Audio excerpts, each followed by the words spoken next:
Assalamualaikum warahmatullahi wabarakatuh, sahabat Itek semua. Alhamdulillah kita bisa bertemu lagi. Pada kesempatan ini Mang coba buat video mengenai e-kinerja ya, dari untuk My ASN dari BKN ini ya.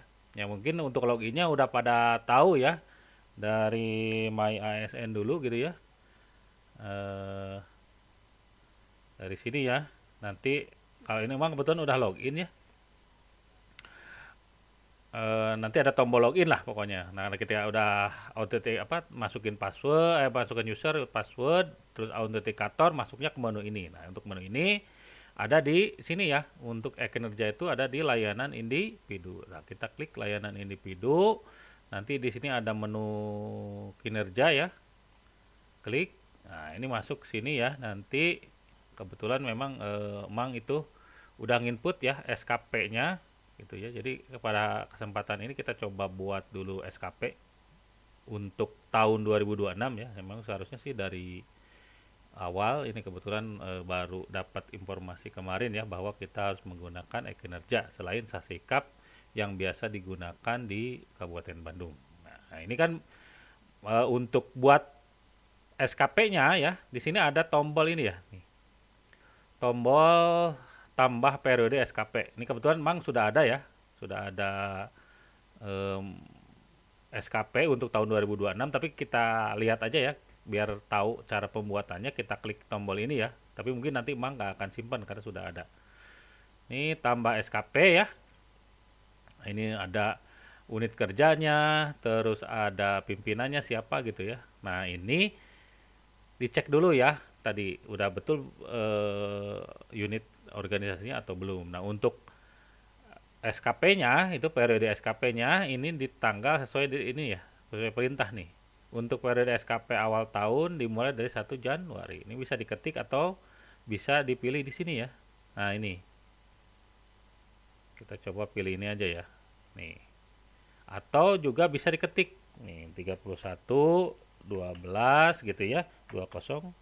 Nah, ini pendekatannya pendekatan apa?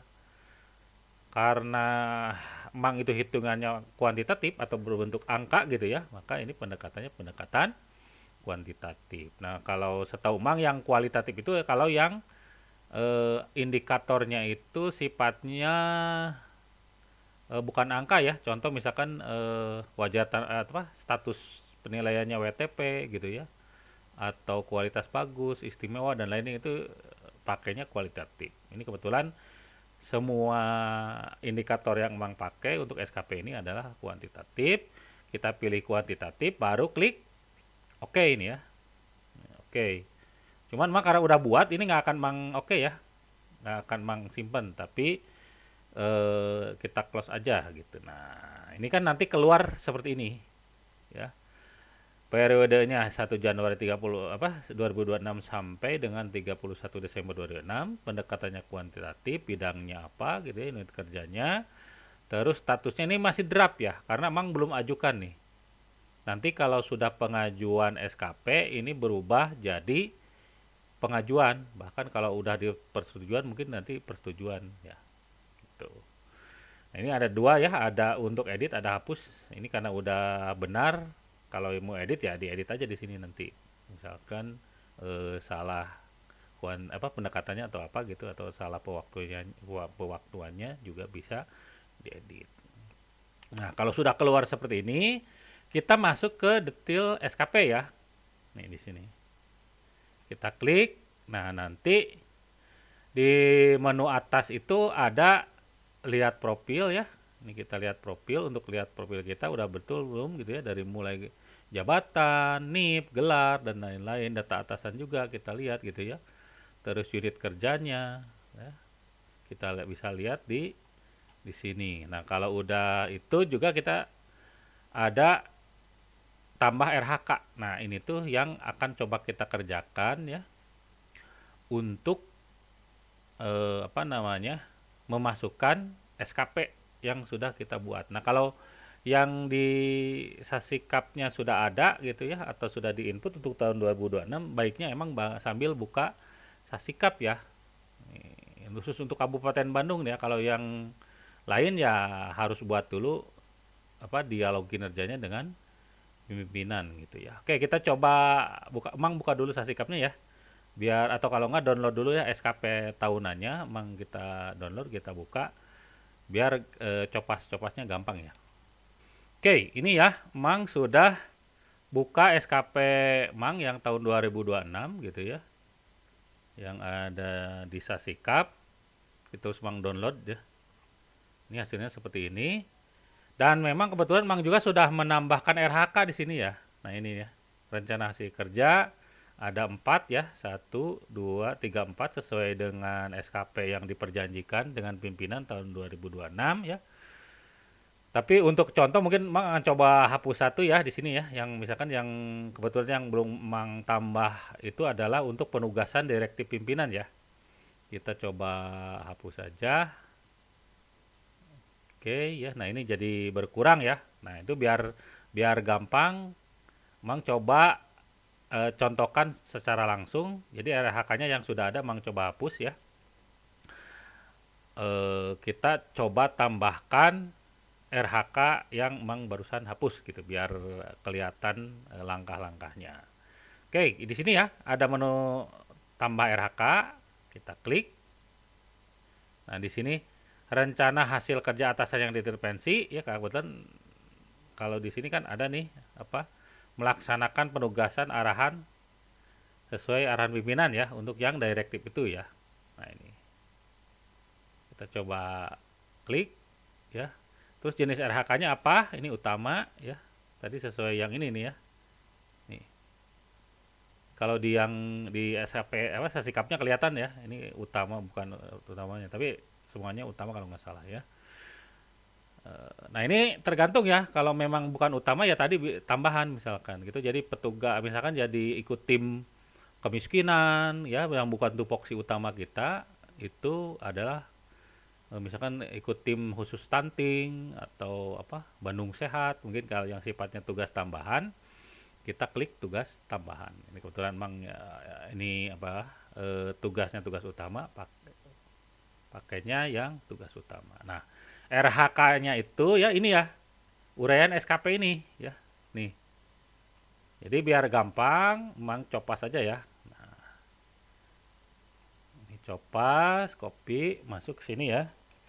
Paste. Nah, ini biar satu garis kita hapus-hapus saja ya, karena dari PDF nih asalnya nih, bukan tulisan biasa.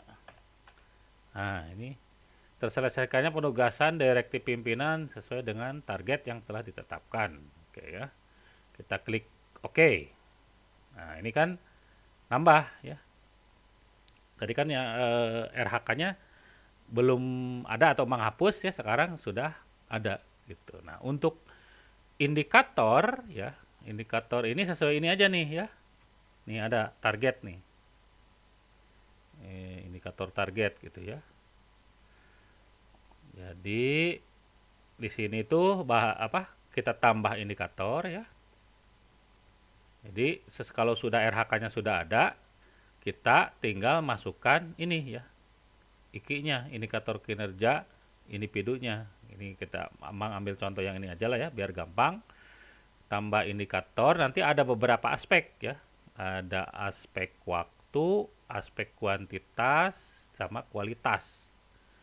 Nah, kita coba masukkan dulu kuantitasnya ya, atau output fisiknya lah gitu ya, output fisik yang kita harus selesaikan dalam 1 tahun gitu ya. Nah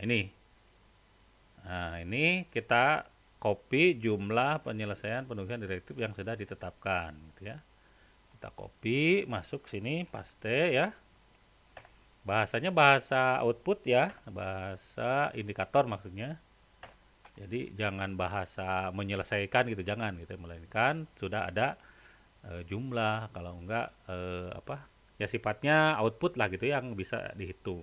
Nah di sini targetnya itu dalam 1 tahun itu adalah 72 laporan gitu ya. Nah, ini diketik aja ya, beda dengan sasikap. Kalau sasikap angkanya dulu baru satuannya gitu ya. Nah, kalau ini kayaknya masih manual ya, jadi tidak disediakan oleh aplikasi, kita ngetik manual. Nah, kalau sudah seperti ini kita klik oke gitu ya. Nah, ini udah masuk ya. Udah masuk. Yang kuantitas. Ini emang kurang satu nih. Katanya harus 3 ya. Jadi ada waktu, ada kuantitas, ada kualitas, ada waktu. Nah, ini coba emang lengkapi dulu ya yang ini ya. Kita tambah lagi indikator ya. Untuk indikator aspek kualitas. Nah, ini ya. Nah, ini. Kualitasnya adalah tingkat penyelesaian penugasan pimpinan ya atau direktif pimpinan ya. Nih. Berarti harus clear lah gitu ya. Semuanya selesai, itu 100% satuannya ya, misal. Nah, kalau sudah sini kita klik OK ya, udah 2 nih. Tinggal satu lagi adalah aspek waktu ya. Nah, aspek waktu adalah waktu yang tidak ditetapkan, yaitu 12 bulan untuk penyelesaian pekerjaan ini gitu ya. Nah, targetnya 12 bulan. Nah, ini sesuaikan dengan pekerjaannya ya, karena mungkin ada beberapa pekerjaan ya nggak sampai 12 bulan gitu ya. Satu dokumen itu selesainya misalkan hanya 6 bulan, hanya 3 bulan gitu ya. Nah, ini walaupun periodisasinya itu 12 bulan, tapi di targetnya itu untuk pewaktuannya kalau memang harus selesai 5 bulan, ya selesai 5 bulan gitu ya dipasangnya. Nanti direnaksi diaturnya gitu ya. Terutama untuk pelaporannya juga. Kita klik OK. Nah, ini udah lengkap ya. Udah lengkap. Ini mungkin emang coba nanti lengkapin dulu ya. Pokoknya intinya ketika sudah ada rencana hasil kerja, kita lengkapin juga indikator individunya, ada 3 item ya, kuantitas, kualitas, dan waktu. Dan untuk pembiayaan nampaknya tidak dimasukkan katanya ya, karena tadi itu hasil informasi dari BKPSDM, hanya kuantitas, kualitas, dan waktu gitu. Nah, ini coba emang lengkapin yang ini dulu ya, yang kebetulan ini dokumen RKPD ya, RKPD perubahan. Ini RKPD perubahan biasanya nggak terlalu lama juga, biasanya hanya 5 bulan ya. Indikator kualitasnya ya, tingkat kelengkapan, yang perubahan ya, RKPD perubahan yang murni ini, yang pada ini ya, tingkat kelengkapan dokumen laporan ya. Dokumen RKPD atau laporannya targetnya 100% itu ya, sama. Kita klik oke. Nah, ini pokoknya intinya tiap RHK ada 3 ini ya, kuantitas, kualitas, waktu ya.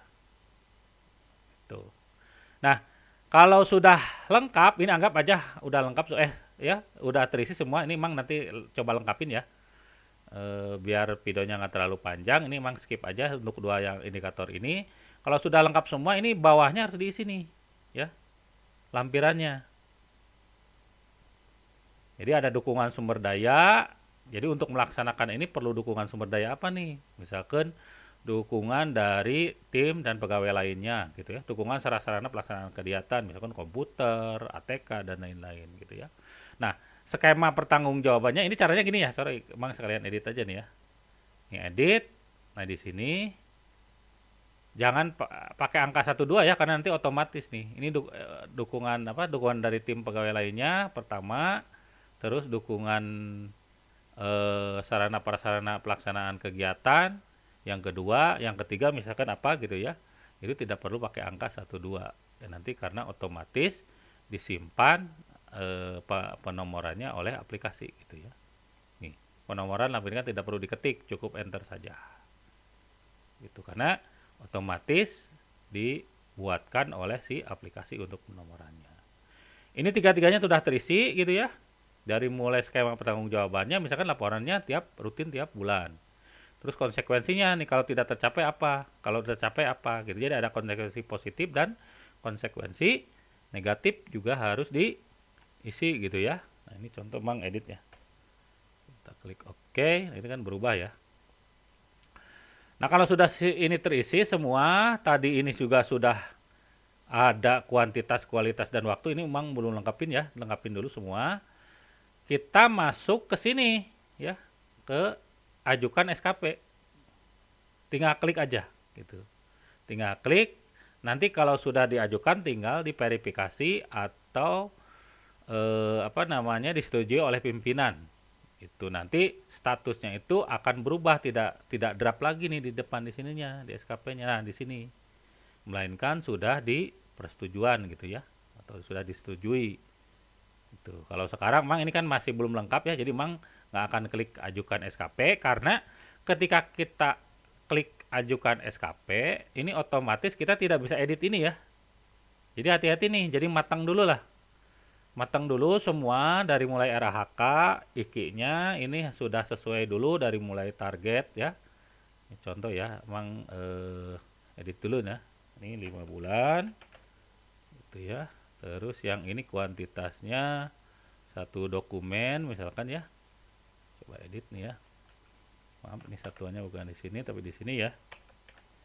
Dokumen. Oke, yang ini juga tidak perlu bulan ya, sorry. Kita satuannya sekalian diketik dengan angkanya ya. Nah, ini udah terisi semua ya, satu dokumen 100%, 5 bulan gitu ya, dari kuantitas, kualitas, dan waktu. Ini kalau sudah diajukan tadi ya, diklik ajukan SKP, ini tidak bisa diedit, tidak bisa dirubah lagi gitu. Jadi kalaupun mau edit, si pimpinan ini harus merubah dulu statusnya ya, dari status disetujui menjadi draft lagi. Nanti ada menunya ya di pimpinan gitu. Kemudian memang tidak ada kewenangan itu, jadi ini khusus untuk staf lah gitu ya. SKP atau e-kinerja ini, panduan e-kinerja ini. Ya. Oke, itu ya mungkin untuk video kali ini. Jadi tadi kalau sudah lengkap ini, Mang kebetulan harus melengkapi dulu ya. Nanti kalau sudah dilengkapi, tinggal klik ajukan SKP ya. Nanti kita tunggu persetujuan. Nah nanti di sini itu berubah, tidak akan draft, melainkan disetujui gitu ya si statusnya. Kalau proses pengajuan nanti di sini ada proses pengajuan gitu ya, statusnya proses pengajuan. Itu aja mungkin untuk video kali ini ya. Nanti kita lanjut ke pembuatan rencana aksi dan juga cara membuat realisasi triwulanannya ya dengan evidennya, karena agak sedikit tricky, bukan tricky ya. Kita harus buat link tertentu lah gitu ya dari Google Drive untuk evidence-nya, beda dengan Sasikap. Kalau Sasikap kan upload filenya, kalau ini upload link gitu ya. Nanti mungkin Mang akan coba buat video lanjutannya ketika SKP ini sudah statusnya dalam disetujui gitu ya.